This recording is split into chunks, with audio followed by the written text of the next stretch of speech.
If you have a baby coming and you are short on space, you are not alone. Today, I'm going to talk about our shared nursery and office space.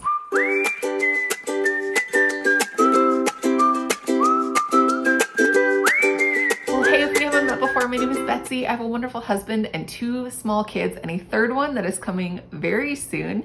And I feel like this is something that is not often talked about, and that is shared nursery spaces. There's a lot of videos out there like about bedside nurseries, so when your baby is sleeping in your room, but I haven't seen a ton of videos about kind of a shared nursery space if you choose to have your baby move out of your room and into a separate room. That is the situation that my husband and I are in currently. We have a 3-bed, 1-bath house, but we already have 2 children, and those 2 kids share 1 room, and then we have our bedroom, and then we have an office. We opted for the idea of morphing our office into a office/nursery space. Basically, I'm going to take you through in this video first what I have to work with, what the space looks like, and how I'm needing to work around things that are already existing in the space. Secondly, a room sketch of kind of where I want to place things in the room and how that's going to look. Thirdly, a mood board, which is always such a fun part. Next, I'm going to take you through budget, the adjustments that we're making to this room to make it a shared nursery and office space. Those adjustments are under $200. And lastly, I just want to share a little bit of encouragement with you that if you are in this spot of feeling like you are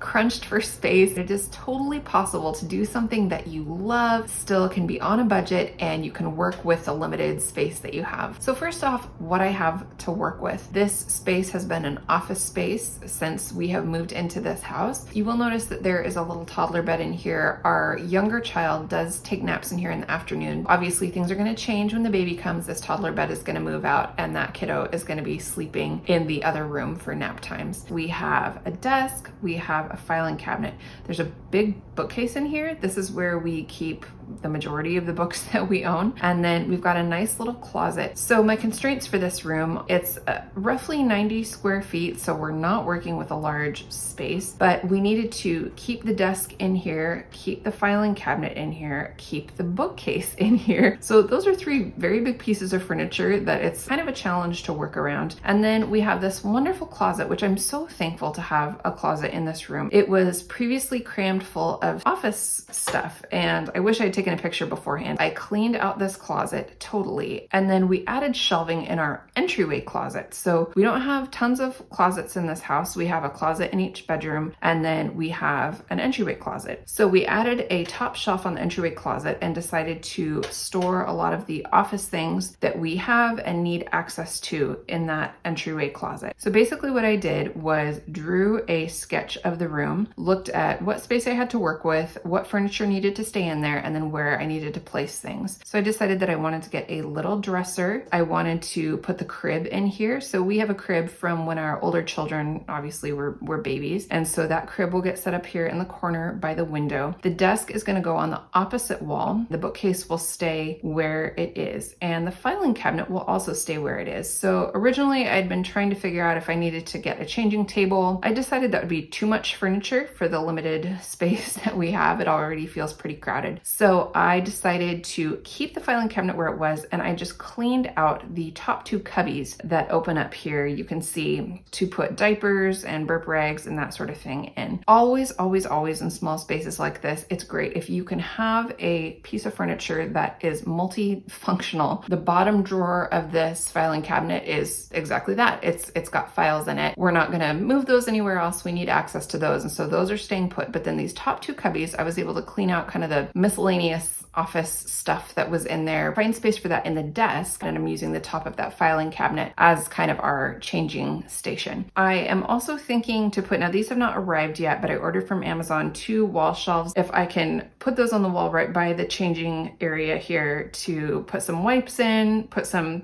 creams, diaper rash cream, whatever, that is just up on the wall. That will be a nice way to have things right where I need them, but also having things up off the floor. Anytime that you can put things up on the walls or hang them instead of having stuff on the floor, and you can save as much floor space as possible, it's going to make any space seem bigger bigger. It's gonna make the room seem bigger. And so basically this is the room sketch. Pretty basic, pretty easy, but gave me an idea of exactly what I wanted to do. And next I created a mood board, and I let myself just go crazy with this. I didn't pay any attention to what things cost or where they came from. I just found pictures on Pinterest that I liked. I singled out things that I liked and I combined them all together. We don't know the gender of our baby yet. We're not going to find out till the baby's born. So this mood board is fun, and it just lets you dream and get excited about kind of what look you're going for. Mood boards are more than just about dreaming. To me, they also just give you a very clear idea of what you're looking for so that you don't start spending money on stuff that you don't end up using. Same with a room sketch. When you do a room sketch, you're not going to start hunting for furniture that you don't need. You're going to have a very clear sense of the space that you have to work with and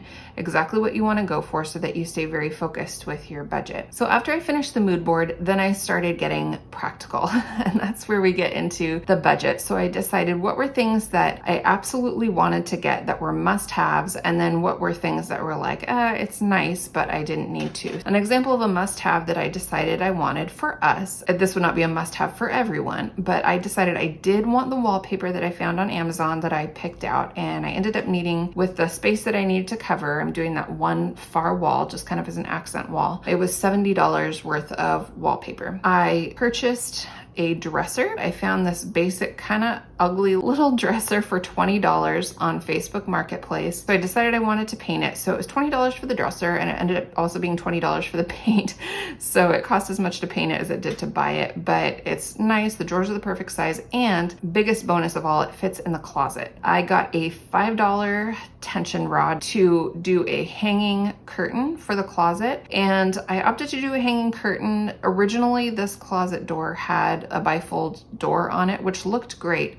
But if you're going to put a dresser in there, the dresser drawers wouldn't open all the way if the bifold door was on there. I'm sewing a simple curtain. I'm making that curtain out of just muslin fabric that I already have. I opted to get these curtains from IKEA. They're blackout curtains, and they're probably some of the cheapest curtains that IKEA has. I think they're $19.99 for 2 panels. I had them shipped to us because I did not feel like trekking all the way out to IKEA to pick them up. So they were $25 with shipping. Like I mentioned before, I purchased these little enclosed wall shelf things. Lastly, I have a bunch of these frames that I already had. I've picked them up at thrift stores, and I would guess I've spent probably between $15 to $20 on purchasing all of these frames. I don't have artwork to go in them yet, but again, I'm gonna wait until we have the baby before I choose artwork to go in these, but I kind of am thinking I wanna do some sort of gallery wall on that wallpaper accent wall. And so that will be a little bit of additional cost there. But when I added together everything that I have spent so far and that I plan to spend, it came up to around $180. I basically compromised on a few things. One was a rug. I originally had put a rug on the mood board. Honestly, this being my 3rd time around, every time I thought about getting a rug, I thought, oh man, this is just, it's one more thing to clean. So I opted to pass on the rug. The other thing I compromised on is the light fixture and the mood board. I love schoolhouse light fixtures. I just think they're so retro and so beautiful. Honestly, the light fixture that's in there is pretty neutral. It didn't ruin the look of the bedroom to keep the existing light fixture that we have. So basically that's where this shared office and nursery space is headed. I just want to encourage you, if you are watching this and just feeling discouraged, you've been looking at Pinterest, you've been looking at Instagram, and you just feel like everybody has these amazing nurseries where it's just a fantasy land of baby stuff. Welcome to Babyland.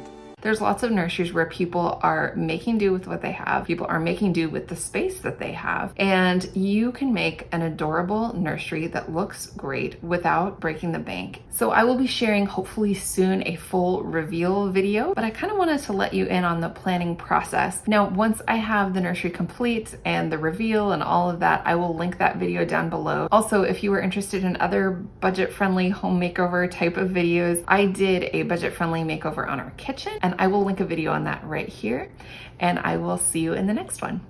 Bye.